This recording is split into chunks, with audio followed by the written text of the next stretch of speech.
Bonjour, chers makers, makeuses et fans de do-it-yourself. Aujourd'hui, je vous propose de travailler sur ça.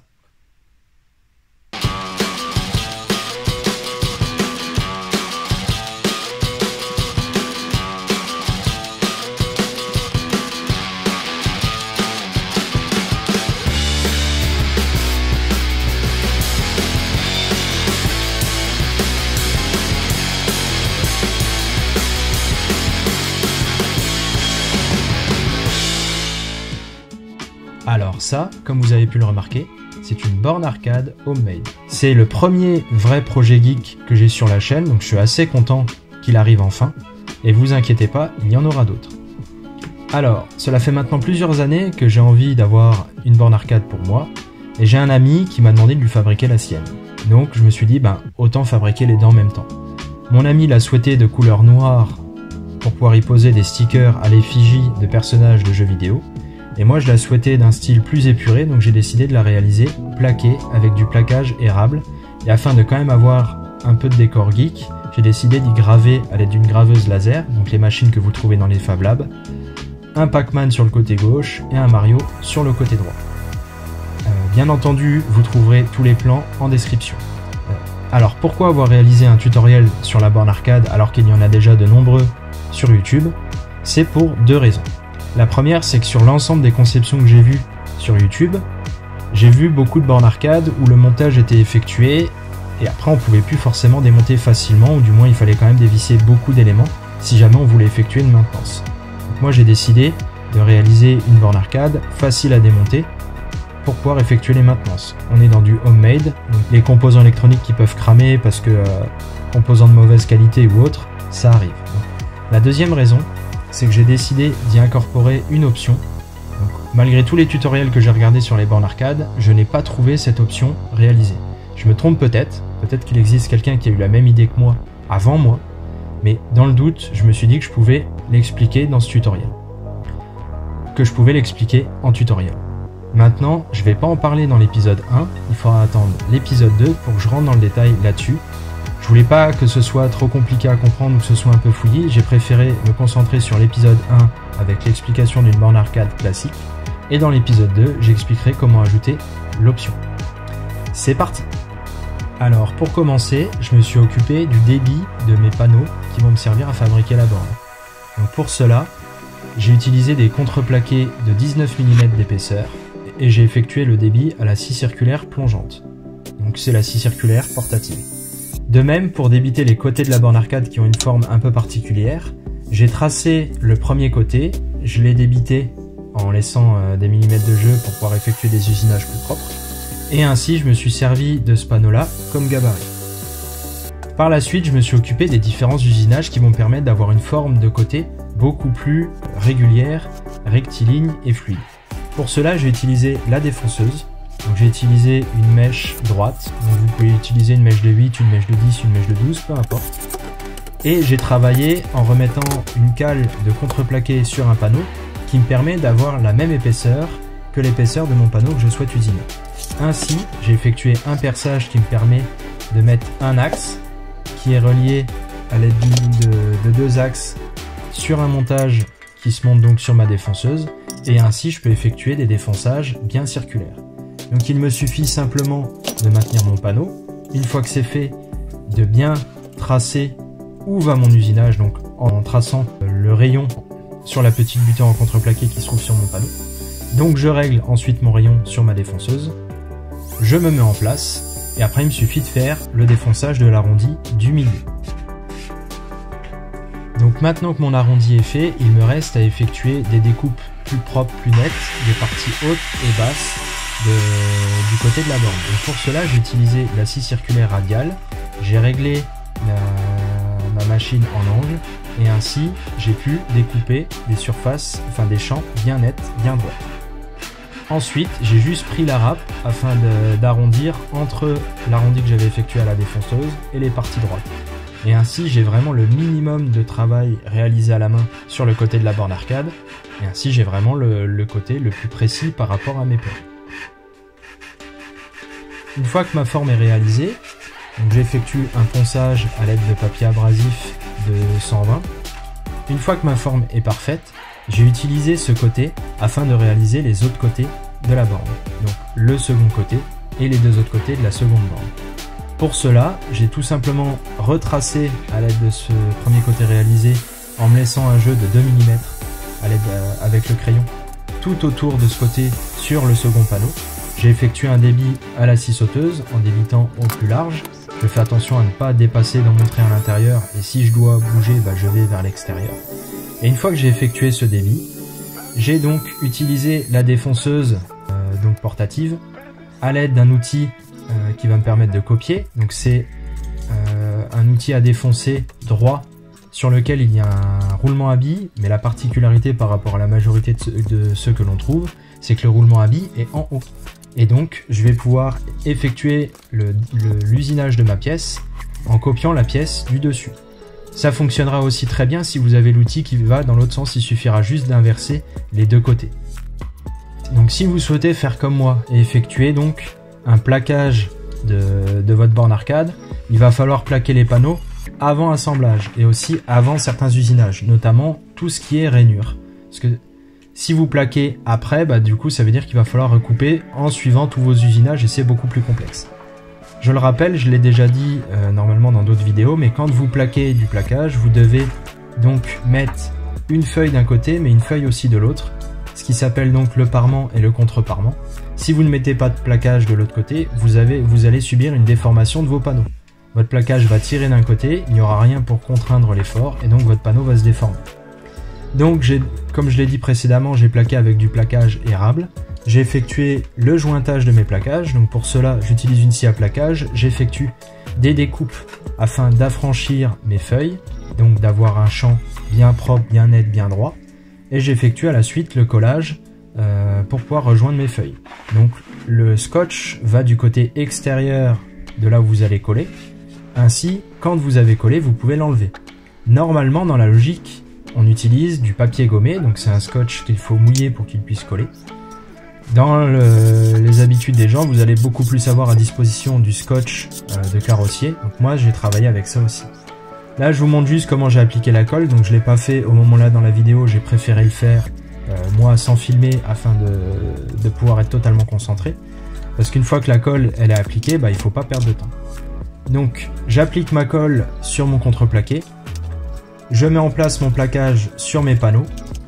Je mets mon panneau en place sur le plaquage, ainsi je vois si celui-ci déborde bien de tous les côtés, donc attention aussi. Essayez d'avoir un peu de jeu au niveau de votre plaquage, donc un peu plus de plaquage qui déborde des côtés pour que vous puissiez l'affleurer après. Et ensuite j'ai mis en place toutes mes presses afin de pouvoir serrer mon plaquage au maximum. Normalement il faut une pression assez grande et au maximum constante sur tout le panneau, donc je vous conseille même d'avoir d'autres presses que ce que j'ai utilisé.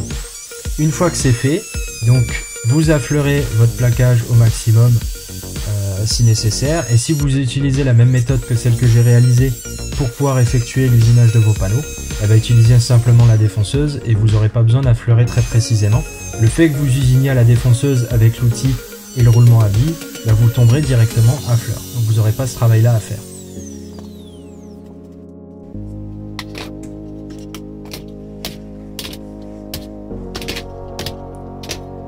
Voilà, donc voilà mon côté terminé.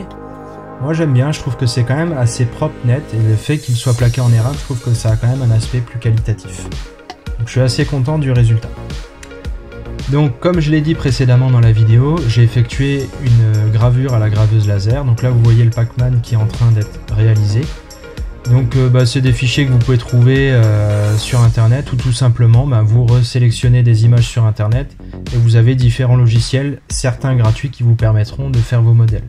N'hésitez vraiment pas à vous tourner vers les Fab Labs, ils ont et le matériel, et les compétences, et l'envie de vous les expliquer.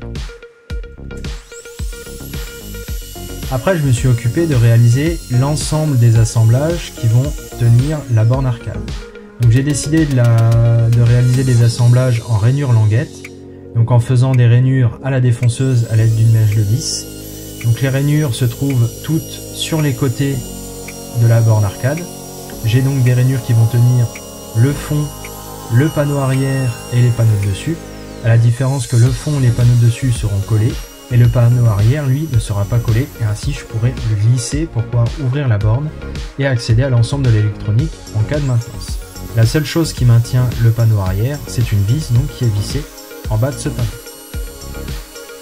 Ensuite, j'ai effectué un montage d'usinage, toujours sur la défonceuse, ce qui me permettra de réaliser des feuillures. Étant donné que mes rainures font 10 mm de large, j'ai décidé de faire des feuillures de 9 mm de profond, ce qui fait que sur mon panneau d'épaisseur de 19 mm, il me restera 9,5 mm de largeur de languette. Ainsi, j'ai assez de jeu pour que mon panneau arrière puisse circuler correctement. J'ai un jeu suffisant, donc je vais peut-être réduire un petit peu afin que j'approche plutôt les 9,7 mm. Ainsi, j'ai 3 dixièmes qui me serviront à la colle, donc au passage de la colle. Donc le défonçage, je l'ai effectué en 2 passes. Une première passe à 5 mm de profondeur. Et j'ai augmenté ma profondeur jusqu'à arriver à donc 9,3 ou 9,5 suivant où arrivent les panneaux. Donc là, vous voyez un panneau de dessus. J'essaie de l'assembler dans la partie du haut. Ça s'assemble nickel. Il y a le jeu juste suffisant pour que ça puisse passer correctement. Et donc pareil, je contrôle et tout l'ensemble passe très très bien dans mes rainures. Donc j'ai bien ajusté mes languettes par rapport à mes rainures. Il est plus facile de travailler dans le sens là que dans l'autre sens. C'est plus facile d'adapter la languette à la rainure que l'inverse, étant donné que la rainure dépend de votre outil. Ensuite, j'ai réalisé un second montage d'usinage que j'ai mis en place sur une scie circulaire. Donc, pourquoi réaliser cet usinage? Donc, vous noterez que ça se passe sur les panneaux de la borne arcade qui n'a pas été plaquée. Mon ami souhaitait avoir la mise en place de boudins en plastique que l'on trouve sur les bornes arcade habituelles. Donc, les vieilles bornes arcade, on trouvait souvent ces boudins en plastique sur les côtés qui permettaient d'éviter à la borne de prendre des chocs et donc d'abîmer les côtés. Et le problème, c'est que ces composants, vous pouvez les commander, mais ils doivent rentrer dans une rainure inférieure à 3 mm. Et le seul outil que j'avais disponible qui me permettait de faire ça, c'était donc ces lames de scie, qui font donc 2,5 mm. Donc j'ai dû faire un montage un peu archaïque, ça a fonctionné. Bon, à vous de voir, si jamais j'ai voulu quand même montrer la méthode, si jamais vous voulez monter les mêmes genres de boudins en plastique, moi j'ai décidé de faire autre chose, je vais donc mettre des profils aluminium, et ça vous le verrez dans l'épisode 2. Par la suite, je me suis occupé de tout ce qui est perçage, qui vont me permettre donc de monter les panneaux qui vont au milieu. Donc j'ai pas fait de rainure languette pour ces parties-là, là c'est juste un panneau qui va permettre de tenir les enceintes, il n'y a pas d'effort, c'est pas lui qui va tenir vraiment la structure. Et de même, j'ai effectué le même assemblage pour le panneau qui permet de tenir l'écran. J'ai aussi réalisé le L qui va me permettre de fixer tous les boutons de la borne arcade. Donc ce L, il a été réalisé exactement avec les mêmes assemblages, rainure, languette. Donc une rainure avec la mèche à défoncer de 10, avec la fraise à défoncer de 10. Une rainure avec la fraise à défoncer de 10. Et ensuite j'ai effectué ma feuillure avec la même mèche en faisant différentes hauteurs de passe qui me permettent d'atteindre la largeur qui va rentrer dans cette rainure. Et ensuite le collage, simplement colle vinylique, donc colle à bois. Et j'essaierai avec l'ensemble de mes presses en contrôlant bien que je suis bien d'équerre. C'est super important, il faut vraiment être bien d'équerre pour pas avoir une déformation. Après j'ai décidé d'effectuer un petit passage au rabot et ainsi ça me permet de créer un quart de rond. C'est aussi possible avec la défonceuse, vous avez des outils pour ça. Moi j'en avais pas encore au ce moment-là, donc je l'ai réalisé simplement au rabot et avec une cale à poncer. Vous noterez que les bords de la partie d'équerre de la borne arcade ne sont pas encore coupés de longueur. C'est normal, j'ai décidé d'effectuer les collages, donc quand j'ai effectué mon débit, j'ai effectué un débit avec des surcotes. Je voulais effectuer l'assemblage, les collages, et je vais maintenant, une fois que ce L est réalisé, le couper à la scie radiale. Attention, avant de faire cette méthode-là, contrôlez bien que vous avez les machines qui vous permettront d'effectuer la découpe de votre panneau, donc que vous avez assez d'épaisseur de passe au niveau de la lame. Moi ça passait, donc j'ai décidé de faire comme ça, ainsi je suis sûr d'avoir mes panneaux bien à fleur l'un par rapport à l'autre. Sinon c'est au moment du collage, il faut juste contrôler que vous êtes bien à fleur. Là vous me voyez, je suis en train de réaliser les différents perçages, donc j'ai effectué le traçage et maintenant j'effectue le perçage qui vont me permettre de placer les boutons de la borne arcade. Donc c'est des perçages avec une scie cloche. Donc à vous de sélectionner, quand vous aurez acheté les différents composants de votre borne arcade, de sélectionner quelle est la scie cloche adaptée avec le diamètre adapté à vos boutons. Donc moi je suis content, j'ai réussi à avoir une scie cloche vraiment bien adaptée, j'ai un jeu correct pour passer les boutons, mais pas trop important pour avoir des boutons qui risquent de se décaler lors de l'utilisation. J'ai effectué un équarrissage et une coupe d'un épaulement sur mes traverses. Donc ça en fait c'est juste pour, au moment de l'usinage de mes rainures, j'ai fait que les rainures soient légèrement rentrantes par rapport au panneau au niveau de leur longueur. En fait l'avantage c'est juste que si vous ouvrez et que vous regardez différentes parties, vous ne voyez pas l'usinage dépasser par rapport à votre pièce au moment du collage. C'est-à-dire que quand vous viendrez coller, si jamais vous avez un peu reculé votre panneau ou autre, et bien étant donné qu'il y a un épaulement, vous ne verrez pas de bout de rainure qui dépasse par rapport au panneau. Une fois que c'est fait, j'ai effectué le perçage des diamètres 35 et les autres perçages qui vont me permettre de monter les charnières. Donc le L qui vient en avant, donc le L qui permet de tenir tous les boutons de la borne, est fixé à l'aide de charnières que vous pouvez trouver dans l'ensemble des meubles type caisson de cuisine ou caisson de salle de bain. L'avantage de ces charnières métalliques en diamètre 35, c'est que ça me permet d'avoir un accès à l'intérieur facile, c'est propre, ça tient bien, et au moins il n'y a pas de choses à démonter ou autre, c'est une ouverture vraiment facile.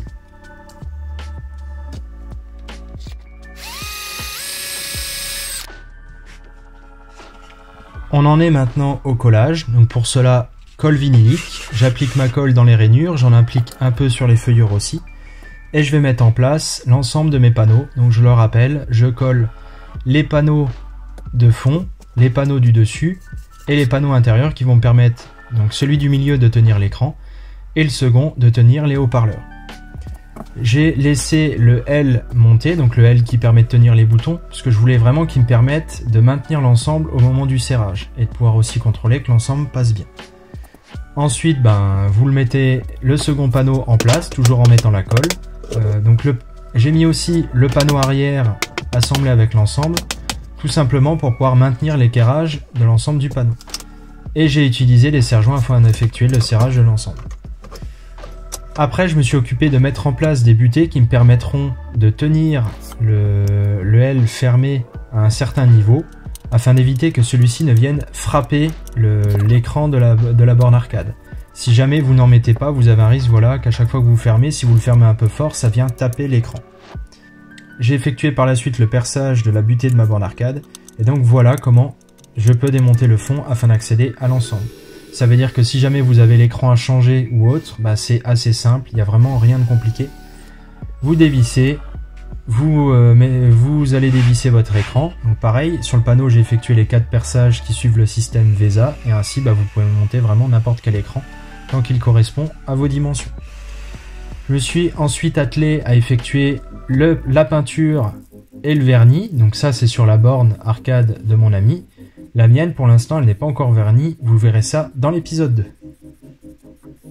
Donc pour cela, peinture en bombe. Donc soit celle de chez Action, elle est pas chère, elle fonctionne très bien. Et sinon, peinture que vous avez, qui vous reste peut-être d'autres projets. Et bien entendu, n'oubliez pas de mettre les EPI, donc de prendre votre masque afin de ne pas vous intoxiquer en appliquant votre peinture. Et là, vous me revoyez donc monter le panneau de fond sur la borne arcade de mon ami. Donc moi sur ce projet, pour lui, je n'irai pas plus loin, c'est lui qui va donc s'occuper du reste, le montage des haut-parleurs, le montage des boutons, etc., etc. Pareil, le montage des boudins en plastique, il les a commandés, c'est lui qui va les mettre en place. Moi par contre, vous verrez quand même la suite, donc vous verrez quand même la mise en place de l'électronique et comment j'ai procédé, et donc vous le verrez aussi avec l'option que je vous proposerai donc dans l'épisode 2. Donc maintenant que la finition est appliquée, je peux remettre mes quincailleries, je vais donc remettre mes charnières. Je les remonte donc sur le L avec la partie du diamètre 35 et j'ai remis mes embases de charnières sur l'intérieur de la borne arcade. L'avantage aussi des charnières par rapport au L, c'est qu'elles vous permettent un réglage. Et là vous voyez, je peux bien ouvrir, bien fermer sans que ça bute quelque part. Et donc c'est quand même un lourd avantage si vous voulez rejouer sur un usinage qui a peut-être été un peu décalé.